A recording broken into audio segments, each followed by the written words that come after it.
კამათის ფონზე მიმდინარეობდა აჭარის უმაღლესი საბჭოს ბიუროს ხდომაზე ადამიანის უფლებათა დაცვის კომიტეტის შექმნის საკითხის განხილვა. პოზიციები გაიყო უმრავლესობაშიც.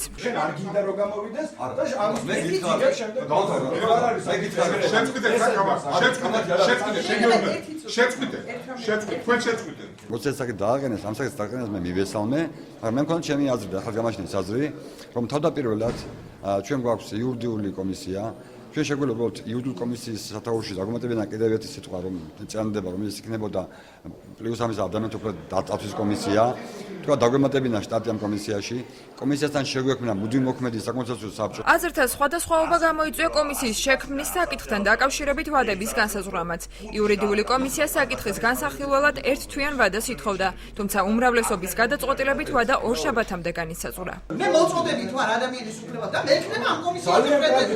მე დავტოვებ იურიდიულ კომისიას და მე ექნება პრეზიდენტი. გავარდო ალგეონებს. აი ამასთან არის ეხლა შვაში ეხლა.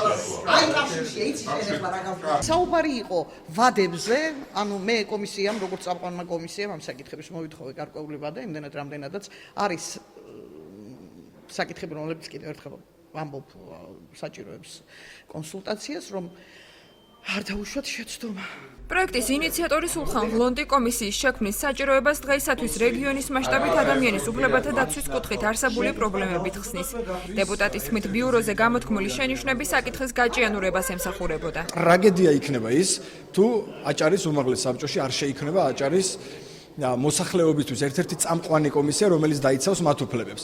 საუბარი იმაზე, რომ მიებას იურიდიულ კომისიას თუ სხვა კომისიას, ეს ნიშნავს იმას, რომ ადამიანის უფლებების თემა იქნება პერიფერიული და არა პრიორიტეტული. თუ არის ადამიანის უფლებები არ იქნება დაცული ამ ქვეყანაში, ამ რეგიონში, დამთავრებული ამბავი ყველაფერზე პრობლემა შეიქმნება. წყალთანაც, ჰაერთანაც, საკვებთანაც და ყველა პრობლემა მოყვება ამას. ვფიქრობ, რომ ერთ-ერთი კარგი გადაწყვეტილება და რითაც ვიამაყებ, მართლა ალბათ ვიამაყებ, იქნება ეს ამ კომიტეტის შექმნა. კომისიის შექმნასთან დაკავშირებით უმრავლესობის შენიშვნებს აბსურდულად მიიჩნევენ უმცირესობის წარმომადგენლებიც.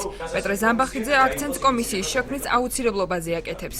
ძალიან დიდი წინააღმდეგობა ჰქონდა ამ საკითხს, თუმცა საერთო ჯამში ვფიქრობ, იმ პოზიციებმა, რაც იყო წარმოდგენილი ერთის მხრივ კომისიის შემქმნელების, ესე ვთქვათ, სასარგებლოდ, ასევე ის არგუმენტები, რაც იყო საწინააღმდეგო, აბსოლუტურად არ იყო ადეკვატური და შესაბამისად მიღებული იქნა ის გადაწყვეტილება, რომელიც ვფიქრობ, მომავალში ნამდვილად ხელს შეუწყობს იმას, რომ ადამიანის უფლებების დაცვის კუთხით გადაიდგას ნაბიჯები. უმაღლესი საბჭოს ბიუროს ხდომაზე მომავალი წლის ბიუჯეტში ნაწილობრივ დაზარალებული ეკომიგრანტებისთვის შენობების შესაკეთებლად თანხების გამოყოფის აუცილებლობაზეც იმსჯელეს.